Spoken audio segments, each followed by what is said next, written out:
Hello, and welcome to the Communication Solution Podcast with Casey Jackson and John Gilbert. I'm your host, Danielle Cantin. We love to talk about communication, we love to talk about solutions, and we love to talk about providing measurable results for individuals, organizations, and the communities they serve. Welcome to the Communication Solution that will change your world. Hi, I'm Danielle Cantin, and I am here with Casey Jackson for the Communication Solution Podcast. Hey, Casey, how are you? Hello. Good. Awesome. We are here to talk about everything motivational interviewing and how it applies to the world. And I'm very excited about today's topic because there are so many union strike negotiations happening. So, what comes to mind for me is um, obviously Michigan. So, that's my hometown, Detroit. So, what happens in the automotive world? What happens as a trickle down effect from that? And then, of course, California, the writers. So I think it's kind of a rich topic to talk about motivational interviewing. So I think I'll kick it over to you. It is a fascinating topic. My brain is always trying to run things through the MI lens first. And what I always think of fundamentally is your behavior in line with your values. And I think what's interesting from, not being overly versed in those two current union strikes that are happening, but I was watching one of the interviews where the CEO makes $29 million dollars and got a substantial bonus. And they're just talking about what's a livable wage and how to raise a livable wage and how do you argue against that. And it's interesting because the CEO wouldn't really answer that question because it's almost impossible to compare apples to apples when you're talking that kind of dollar amount and different in wage, what people are making. But what I always think of is how do we peel back and go, is my behavior in line with my values? And so when I think of union workers, when they look at, espousing family values, like from an organizational perspective or from a corporate perspective, we're into family values and we support our workers. And I think there's a fundamental push to go, well, then put your money where your mouth is. And and so I think that generates that is the corporation's behavior in line with what it espouses its values to be. This is something we've talked about so many times in motivational with organizational change. I always think, is the organization's behavior in alignment with its own vision, mission, value statement, or guiding principles? And most all talk about, to some extent, not only wanting to improve outcomes or quality of life for people, but many reference their workforce and what they want to do to support their workforce as well too. We support our families, we support our workforce, we support these things. And I think when that gets repeated or messaged enough times, I think then the workforce genuinely is like, well, wait a second. It seems like you value, people at the top way more than you value people at the bottom, at least when we look at our, you know, living paycheck to paycheck, or, you know, busting our bodies up, for the sake of producing something, or intellectual rights because of, a writer who's like, nobody can create this exactly the way I can create it. There is innate value to that. So when people feel not valued, it starts to feel like, is my behavior in line with my values? And then when that starts to percolate, then you want to look at, at leadership and go, well, is your behavior in line with what you espouse to the public? So again, it's, for me, it's not a matter of right or wrong, but when you peel back those layers from motivational interviewing, those are the things that kind of percolate in my brain in terms of, so many people are scrambling to go, is my behavior in line with my values? And that's why I think, circling back around to that CEO salary, that's a rough one to justify. To Because most people can't comprehend that dollar amount. I think it was like $29 million.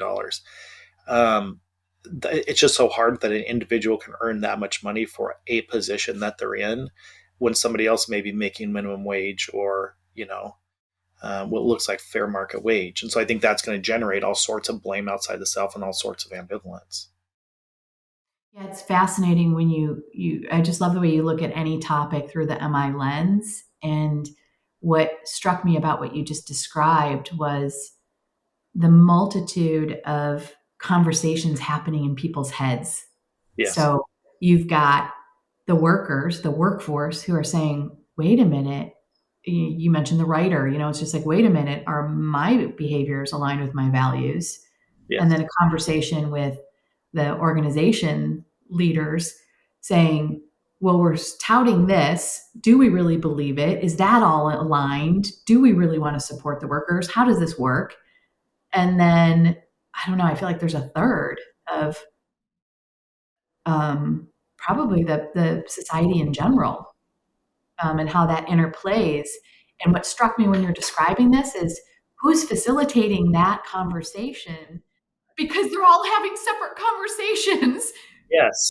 So how, no wonder it's such a stressful time and feels like this moment of, will we ever get through this? Because everybody's in their own head. That's exactly it. And when you come to a table for negotiation, we can talk about win-win as much as we wanted to in terms of negotiation, but there's always that perception that somebody's going to have to give up or lose something. So I know that the art of negotiation is to go in that with a win-win mindset, but when you go into that individual mindset, it's like, well, so I'm not going to get what I deserve, or am I going to get what I deserve out of this? And I think it's that, I mean, we're in a capitalistic society. In a capitalistic society, it's like, well, who's going to get what dollars for what product? So a writer looks at that and thinks, well, you couldn't even have these products if I didn't generate a script. Especially if I've generated a script that's generated, millions, multi-millions of dollars, and what I got in relationship to that really is not much. And now to have that being taken away, like I know with the writer strike and some of the other strikes going on in Hollywood, has to do with the proliferation of AI right now. Because, well, you're going to use me once and pay me once, and then you're going to use my likeness, ad infinitum, and it's just like that. That's not fair. That's you're making money off of me, and that's that whole mindset of it. It's profit driven. And this is, I know, partially where the auto workers were frustrated, is because it's been some of the greatest profit margins in recent history for the automobile industry, and they're like, well, wait, we're the ones that are busting our humps every single day, and all of a sudden you're handing over these massive amounts of bonuses, and we're the ones that are in the field doing the work. We're the ones in the factories. We're the ones doing these things to actually produce, and if we didn't do it, you're not going to get those great big bonuses. So where's the equity in sharing, which is just an ironic construct for something that's fundamentally in a capitalist society, that it's like, to others unionization, which is ironic because then some people talk about the whole thing about, is a union more of a socialist perspective or a communist perspective versus, capitalism, which is, we'll just pay somebody else to do it, which is why there's so many union busting, you know, mindsets out there as well too. So it's just fascinating. And then for me, the easiest way to start to sort it out is just go back to square one and go, fundamentally, people are determining, is my behavior in alignment with my values? And then values have to do with, am I getting compensated at a fair wage? And then on the flip side, what would I be doing if I wasn't doing this? So if I wasn't, putting in this extreme amount of effort and labor in a factory and getting compensated at this level, what would I do instead? And this gets back into, is my behavior in line with my values? Am I doing it for a paycheck? Am I doing it for the love of what I do? Am I trying to make a difference in the world, or am I just wanting to put food on the table for my family? Wow. Do you think there is a possibility to help people sort through that from a MI perspective, from just looking into the future of negotiations in general, right? It's just like, where do we need to go as a society, whether it's a big scale strike negotiation or, to your point, just a conversation between two individuals that are looking for the quote unquote win win? I think the challenge will always be that you're going to have conflicting values at the top of, like when we talk about Focus Mountain, that the values up there, there's going to be conflicting values for any given individual. And then when you're having an individual within a system or an organization, there can be values that are aligned and then values that are in conflict. From a negotiation perspective, or how do these conversations play out, is people do get nervous about what they have to give up, and am I sacrificing to some extent for the greater good? And when the greater good is dollar amounts, then I think that just generates a whole lot of emotional reaction for people. Those are conversations you and I have had. That it just generates a lot of emotion because people get very attached to that, because that is what is so much value in our society, has to do with the almighty dollar. So I think in the future of negotiations, I think helping people get clear about their own values. I think, even prior to that, I think just being able to articulate clearly what are our vision, what is our vision, what is our mission, what are our values. And mission is done by your missionaries. I mean, it's done by your workforce. And what do you believe in terms of supporting your workforce? I think that's part of those conversations that could happen in negotiations, but those are not the kind of negotiations that happen when you're talking about, healthcare benefits and are you going to pay for dental in my glasses or not? That becomes, what chips are on the table. And I think people get so invested in that, it's harder to make it about, ambivalence and is my behavior in line with my values. And that's where it starts to get more, convoluted.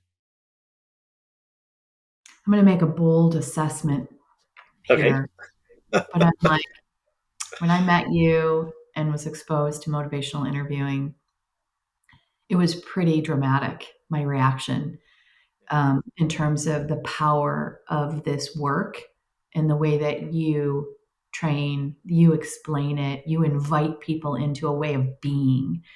It's not strictly a communication solution. It's not a thing that you do. It's it's a way of being. Yes. And I think that's the incredible invitation I see it as. And there's so many organizations that you train that embrace MI, that, and then more and more newer industries are saying, "Oh, I see how this applies to us." Yeah. From nonprofit to for profit, are seeing the incredible results because it is so evidence based. So as you're talking and I'm listening, going, I went into this conversation going, how do we help make negotiations more honorable, more Yes. successful? And then as you Yes. just finished up, Casey, I'm like, oh my God, if every organization implemented MI training, there wouldn't be a need for negotiations. Am I crazy for thinking that? I don't think it's crazy at all. I think what it is that anybody that believes in a lean process or a continuous quality improvement process, it really was, then you'll keep looking at rewriting or clarifying or fine tuning again your vision. What is how is the world different because we exist? The mission in terms of how are we going to get that done? And the values in terms of how are we going to march together? What are we kind of pinky swearing on or handshaking on, that this is who these are the kind of the parameters and our values we're operating from. I think if that is clear in any organization and how to communicate that consistently, you're going to have less, fundamentally, I mean, the research shows is you're going to have less discord. There should be less miscommunication. And part of the foundational piece of motivational interviewing and the research, I mean, is just looking at the latest research around this, is the profound nature of how impactful accurate empathy really is on data. Whether you're talking litigation against physicians, with attorney, it doesn't matter what the profession is what they're seeing. The data shows is that high accurate empathy will keep resistance and discord to a minimum. Well, what happens when you're talking negotiation is people tend to want to go into their own corners and then either come out swinging or hiding things, behind their back because they don't want certain things taken away. So it's like, where do I slide this under the rug so people don't see it, so that doesn't become part of what's on the table to negotiate? Like, it just becomes this whole game process when you get into negotiation, which starts from the absence of trust and the absence of empathy. And mostly what people tend to want to do when they're on the defensive is justify their behavior, which is where resistance comes from and which starts to increase, that tension and discord more profoundly. Yeah, I think that there's an incredible opportunity. How do you see when we talk about union strikes and negotiations? we've done another podcast, and you're invited to help hostage negotiation task Right. forces as well. Do you see a similarity in there? Definitely. I think the difference is you're talking about usually with hostage negotiation, you're in an N of one, maybe an N of two or three or four, but more often than not, it's an N of one.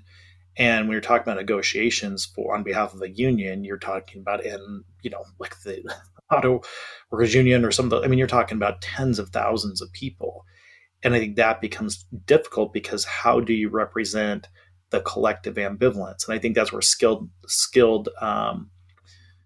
union reps, they're very skilled at being able to kind of consolidate where is our core ambivalence and to be able to draw from the collective brain and come to where the core ambivalence is. And then MI is just exceptionally good at helping people navigate through ambivalence to get behavior aligned with value. So the basic construct of it is going to be similar if you're thinking MI.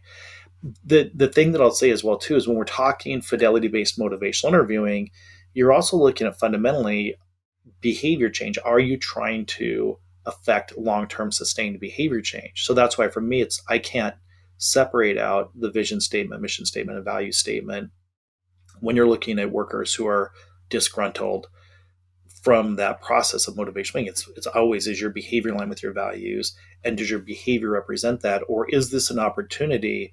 If you try to peel back the emotional reaction from it, what it comes down to is any feedback like this from a union or from your workforce is an opportunity for continuous quality improvement. I mean, that is the basis of good quality management is there something that gets kicked up in our system or some part of the assembly line that starts to break down where somebody can raise their hand and say there's a problem here, and then can we come up with a process to improve that?